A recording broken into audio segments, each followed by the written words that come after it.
তো guys finally আজকে আমাদের হাতে ড্রয়িং চলে এসেছে। তো চলো ড্রয়িংটা তোমাদেরকে একবার দেখায় যে বিল্ডিং লাইনের ড্রয়িংটা ঠিক দেখতে কেমন হয়।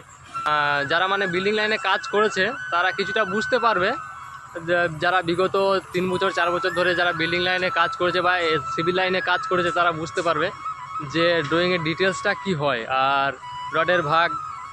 চলো ড্রয়িংটা তোমাদেরকে দেখা একবার। এই দেখো এগুলো হচ্ছে আমাদের ড্রয়িং।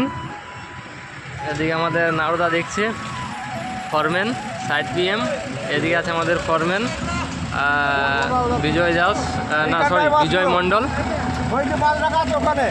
এদিকে ড্রয়িং দেখা যায় কাজ চলছে। আর এদিকে ব্যান্ডিং মেশিন কাটিং মেশিন আমাদের চলে এসছে, এখনই নারকেল ফাটিয়ে আমাদের কাজ শুরু করব। তো ভিডিওটা এখান পর্যন্ত শেষ করার আগে তোমাদেরকে ড্রয়িংটা একটা ভালো করে দেখিয়ে দিই। এই যে কালো কালো দাগগুলো তোমরা দেখতে পাচ্ছ, এগুলো হচ্ছে কলম। যেমন বাংলার বাড়িতে বলে এগুলো পিলার, সেরকম এগুলো কলম।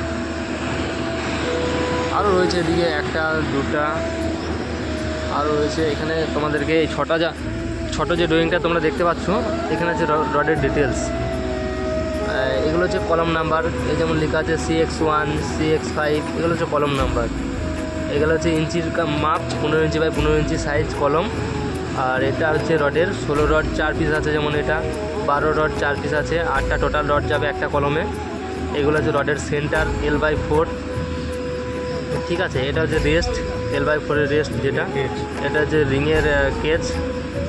তো ভিডিওটা এই পর্যন্তই। ভিডিওটা কেমন কী লেগেছে কমেন্ট বক্সে জানিয়ে দিও।